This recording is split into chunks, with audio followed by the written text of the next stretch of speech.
from LP Savani Riverside School, Krupali Home. Standard 8, Chapter number 4, Materials, Metals and Non-Metals. In this chapter, we are going to learn about different kind of materials and which of them are metals and which properties have non-metals and how can we differentiate metals from the non-metals. For its better understanding, we have to go through this chapter. Let's start with the introduction.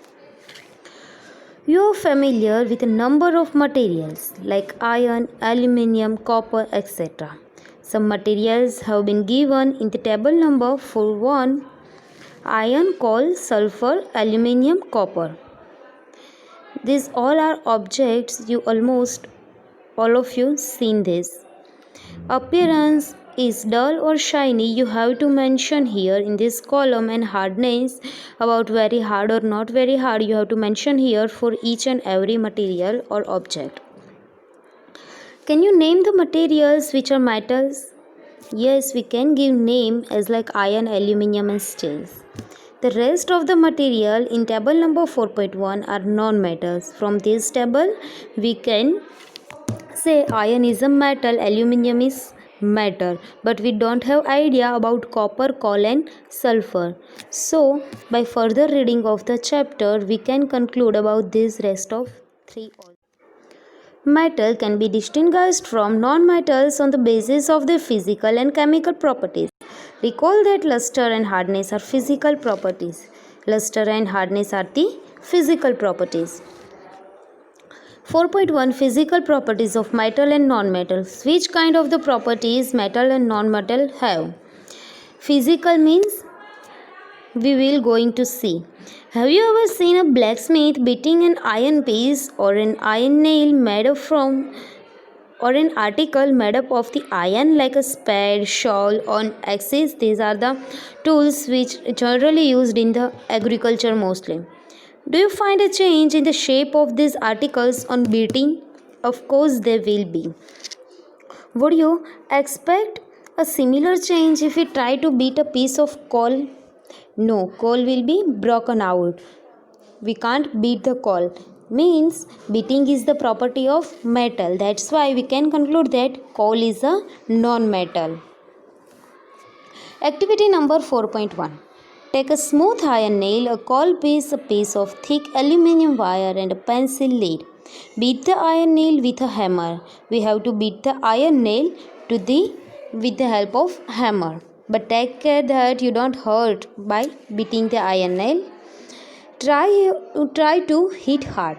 Hit hard the aluminium wire so, and then repeat the same kind of treatment on the coal piece also and the pencil lead. Record your observation. Aluminium and the iron nail will be get flattens, but coal will be breaks into pieces and pencil lead will also be get broke into the pieces. It means iron nail and the aluminium are the metal. That's why they are get flattened. You saw that the shape of the iron nail and the aluminium wire changed on the beating. If they were beaten harder, this could be changed into shades. You might be familiar with silver foil used for decorating sweets. We are use silver foils for sweet decoration. It is also a metal flattened foil. You must also be familiar with the aluminium foil used for wrapping foods. It is made from the aluminium only. The property of metals by which they can be beaten into these thin sheets is called malleability. Malleability is a physical property of a metal. By this property, they can be take shapes of anything or they can be beaten into sheets. It is called malleability. Malleability means beaten into the sheet. This property is known as malleability.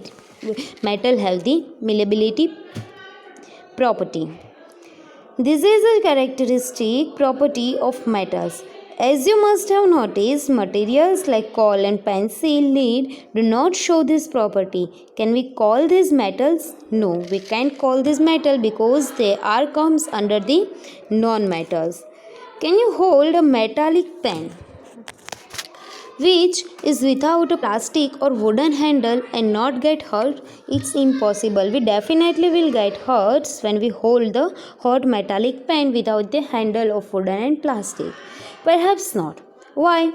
Trying to list some other experience in which a wooden or plastic handle protects you from being hurt while handling hot things. On the basis of this experience, what can you say about the conduction of heat by wood and plastic? We can say that from the plastic and wood, heat cannot be traveled so fast, or it may travel negligible level. You must have seen that an electrician using his screwdriver. What kind of handle does it have? Why? Let's find it out. It means electrician have the screwdriver having the plastic handle, because plastic cannot allow to transfer the electricity or heat through it, so we cannot get hurt with the electricity. Let's do one activity. Recall how make an electric circuit. We can make a circuit with the help of battery, bulb, wires and the object which we want to check out. It means if I want to check that if the substance given to me is conductor or inhibitor, then I have to put it here in the place of this iron nail. If my bulb will be glow on, then this object will be conductor.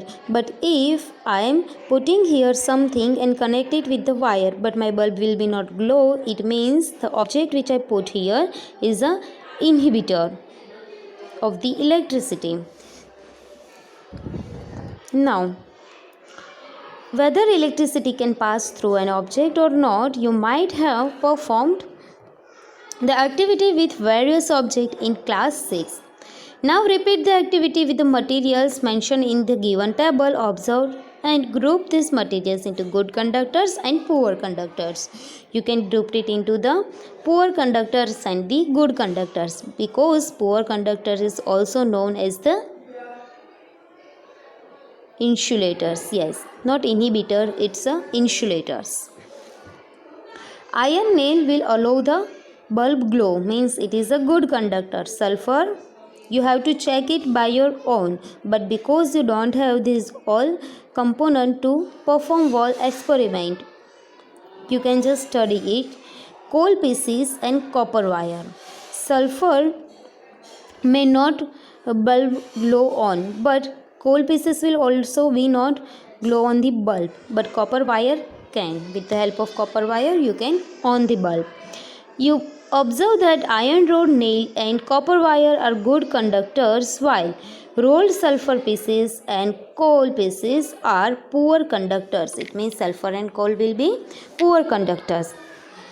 Meaning of recalling our experience and then of the activity was shown that metals are good conductors of heat and electricity.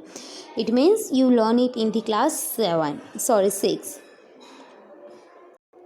Where do you find the use of aluminium and copper wires? Have you seen wires of coal? Definitely not, because coal is a poor conductor while copper is the good conductor of the electricity. The property of metal by which it can be drawn into wires is called ductility.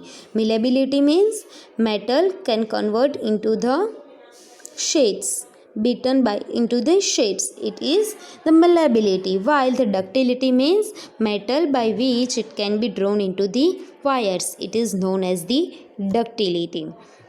Have you ever noticed the difference in sound on dropping an iron sheet of plate, a metal coin or piece of a coil on the floor? If not, you can try it. It means it will gives you ringing sound. Do you note any difference in the sound produced? Of course, yes, you can do it.